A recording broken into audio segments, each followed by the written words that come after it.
Alors le commentaire que je voulais vous partager m'a été posté par une jeune femme qui s'appelle Véronique et je lui ai demandé son autorisation pour parler de ce commentaire sur une vidéo. Elle m'a dit qu'il n'y avait pas de souci. Donc elle me dit: je suis ton blog de temps en temps, je trouve tes vidéos intéressantes pour des jeunes femmes ou jeunes hommes, pas de discrimination, qui se posent des questions sur le paramédical. Je me permets juste un petit bémol, tu es très enthousiaste et heureusement car tu es en début de carrière. C'est un métier formidable que personnellement j'ai choisi en toute connaissance de cause et que j'adore, mais qui est très très difficile, voire un corps malade entre autres, et surtout de plus en plus difficile à exercer. En plus de 20 ans de carrière, j'ai exercé ce métier dans différents endroits et services, cliniques, hôpitaux, entreprises, à domicile, etc. En France, en Suisse, dans le canton du Jura et en Afrique.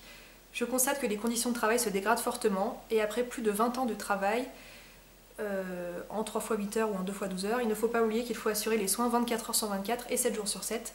J'avoue que personnellement je suis fatiguée de ce rythme. Le rythme de travail dans les hôpitaux en France devient très très dur car en plus de devoir assurer au pied levé et de plus en plus souvent le remplacement des collègues absents, maladie ou autres, nos congés sont de plus en plus difficiles à prendre et que dire quand on a une réunion de famille et qu'on ne peut pas y aller car on travaille et personne pour prendre notre place. Dans les hôpitaux, mais les cliniques prennent le même chemin, on est de plus en plus à flux tendu, de moins en moins de marge de manœuvre. Je suis consciente que mon discours est dérangeant, mais même si je sais que je suis faite pour ce métier, c'est une vocation pour moi et je l'assume, j'ai quand même fini par faire un burn-out et ce n'est pas rare dans cette profession. Elle précise ensuite que les études sont très spécifiques, ce qui est vrai, et pas très généraliste, et pour trouver un autre métier, sans avoir refait d'autres études, c'est assez difficile. Elle explique aussi que c'est un métier où il faut presque être corvéable à merci, et en plus avec le sourire, et en plus il faut dire merci. Et elle me précise: je suis cependant très touchée par ton enthousiasme et te souhaite de garder cet enthousiasme le plus longtemps possible. Donc c'est un commentaire qui m'a beaucoup interpellée, j'étais très contente qu'elle me le laisse puisque en fait en regardant mes précédentes vidéos je me suis rendu compte que c'est vrai, je vous avais pas assez parlé de ce problème. Je pense qu'elle a tout à fait raison quand elle dit que c'est un métier qui est difficile et de toute façon plus le temps passe plus c'est un métier qui va devenir difficile. Déjà je vous conseille d'accéder à ce métier uniquement par vocation. Si vous êtes persuadé que c'est un job qui est fait pour vous, et bien foncez, mais si ce n'est pas le cas, ne vous forcez pas puisque je pense que c'est vraiment... Alors on n'a aucun mérite une fois qu'on fait ce métier, mais c'est vraiment pas le genre de profession vers lequel on se tourne par hasard. Elle a tout à fait raison quand elle dit que il faut toujours avoir le sourire, que on a une vie de famille à côté, une vie personnelle qui est très difficile. Les horaires sont compliqués, on fait jamais les mêmes horaires, les journées en 12 heures c'est long. Quand on est en 8 heures, on est un coup du soir, un coup du matin, un coup de nuit. On travaille un week-end sur 2 la plupart du temps en France quand on est dans des hôpitaux. Donc je trouvais ça très bien de pouvoir mettre le doigt sur ces difficultés-là et je voulais également vous faire prendre conscience que c'est vraiment pas un métier simple, que tout n'est vraiment pas rose et j'espère que vous en êtes conscient. Comme le disait Véronique dans son commentaire, moi je suis encore jeune, enfin jeune diplômée en tout cas. J'ai moins de 50 diplômes, donc je reste très enthousiaste autour de tout ça, mais je suis tout à fait consciente que les conditions de travail sont de pire en pire. Et je vois bon nombre de mes collègues autour de moi, et de mes collègues de promo, de mes amis, etc., qui exercent le même métier que moi, et qui petit à petit vont vers un burn-out parce que voilà, on est pressé comme des citrons, on est écartelé par les deux bras toute la journée, entre la volonté de bien faire et de bien s'occuper du patient, et de l'autre côté, un patron de clinique ou d'hôpital qui ne remplacera jamais votre collègue qui est malade, qui vous en demandera toujours plus et qui ne vous dira pas merci par la suite. Comme elle le disait aussi, se confronter à des corps malades, il y a pas mal de personnes aussi qui m'ont envoyé des mails pour me dire comment réagir face à la maladie, comment réagir face à la mort. C'est difficile de le savoir avant de commencer les études, surtout si vous n'avez jamais été confronté à ça. Moi personnellement c'était mon cas, j'avais jamais été vraiment confrontée à ça avant de démarrer ces études. Donc ça c'est un contexte qui est assez difficile, je peux pas vraiment vous dire comment ça va se passer pour vous parce que déjà pour moi je le savais pas, mais on rentre parfois chez soi avec ses soucis, avec les soucis des autres. Alors c'est très facile de dire ouais mais il faut couper ton cerveau quand il est au travail et que tu rentres chez toi, il faut vraiment te mettre une barrière. C'est pas facile quand vous voyez quelqu'un dans votre journée qui malgré vous vous rappelle quelqu'un de votre famille, qui vous rappelle votre grand-mère qui est décédée il y a quelques années. Vous avez beau vous dire mais ça c'est le travail, c'est pas ma vie perso, bah il y a parfois des choses que vous ramenez chez vous. Et c'est vrai qu'il faut une sacrée force de caractère et un sacré courage pour encaisser tout ça. Donc voilà, désolée de faire un couplet un peu triste, un peu dur dans toutes ces vidéos, mais c'est vrai que Véronique a raison, ça valait le coup d'en parler pour qu'au moins vous soyez au courant. Ensuite, d'autres questions qu'on me pose, notamment sur la validation des diplômes en Suisse. Donc comme je vous avais expliqué, moi je suis infirmière française, j'ai un diplôme français et je travaille en Suisse. J'ai fait valider mon diplôme auprès de la Croix-Rouge suisse, qui est donc une formalité qui est obligatoire. Une formalité uniquement administrative, hein, il y a des papiers à renvoyer, etc. Donc vous avez été plusieurs à me demander si ça se passait de la même façon, notamment pour le métier d'aide-soignante, manip radio, etc. Alors je n'en ai aucune idée. Donc voilà, je suis vraiment désolée, je peux pas du tout vous aider. J'imagine que ça doit se passer à peu près pareil, puisque un diplôme français européen n'est pas valable en Suisse, mais je ne sais pas si ça se passe auprès des mêmes organismes. Donc voilà, je vous invite à vous renseigner auprès de la Croix-Rouge suisse, mais en tout cas, je ne pourrai pas vous aider. Et une autre question qu'on m'a posée, c'est au sujet des personnes qui entreprennent des études d'infirmière sur le tard. Alors on s'entend, hein, pas à 60 ans, mais j'ai des personnes qui m'ont envoyé des mails en me disant bah voilà, moi j'ai 35-40 ans, j'ai une famille, j'ai un mari, j'ai travaillé comme comptable, informaticien ou je ne sais quoi pendant des années et j'ai envie d'un revirement de carrière. Le métier d'infirmière, c'est un métier que j'ai toujours eu en tête et j'ai envie de me lancer là-dedans. Qu'est-ce que tu me conseilles? Est-ce que ça te choque? Et qu'est-ce que tu en penses? Alors, sachez que dans les promotions dans les écoles d'infirmières, il y a beaucoup de personnes qui sont dans ce cas-là. Alors beaucoup, c'est pas 50% de la population, mais en tout cas moi dans ma promo il y avait au moins une vingtaine de personnes qui étaient dans ce cas-là, donc qui arrivent à 35-40 ans et qui font un virage de carrière complet. Donc ça arrive, c'est des personnes qui globalement s'en sortent très très bien. L'avantage quand vous avez cet âge-là, c'est que vous savez ce que vous voulez, vous connaissez la valeur du travail, la valeur de l'argent aussi, donc si vous êtes parti sur 3 ans d'études, je pense que vous avez comme objectif de ne pas redoubler, donc vous allez tout donner pour que ces 3 ans se passent au mieux. Vous êtes très mature, vous avez une grande capacité d'adaptation et vous avez un vécu qui fait que ces études vont être beaucoup plus faciles, je pense, que pour des personnes de 18 ou 19 ans. Donc moi je voulais vraiment vous rassurer, c'est vraiment des personnes pour lesquelles ça se passe très très bien. Et le vécu que vous avez dans votre précédent métier, même s'il n'a aucun rapport avec le métier d'infirmier, va de toute façon vous aider à exercer cette nouvelle profession, puisqu'on a toujours des expériences de vie où rien que le fait d'être en contact avec du public va vous aider à prendre en charge des patients, votre maturité va vous aider aussi à comprendre certains aspects de la vie, enfin vraiment je voulais vous rassurer parce que je suis persuadée que ça posera aucun problème. Alors après c'est sûr que c'est très compliqué puisque ça sous-entend de ne vivre que sur un salaire j'imagine pendant 3 ans, donc ça c'est difficile à organiser.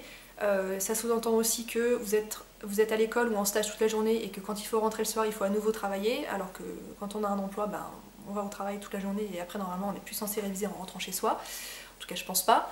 Donc voilà, ça va peut-être être 3 années un peu difficiles, mais en tout cas, vous avez tous mes encouragements, parce que je pense que vraiment ça se passera très très bien pour vous. Et pour finir, on va passer à un sujet beaucoup plus léger.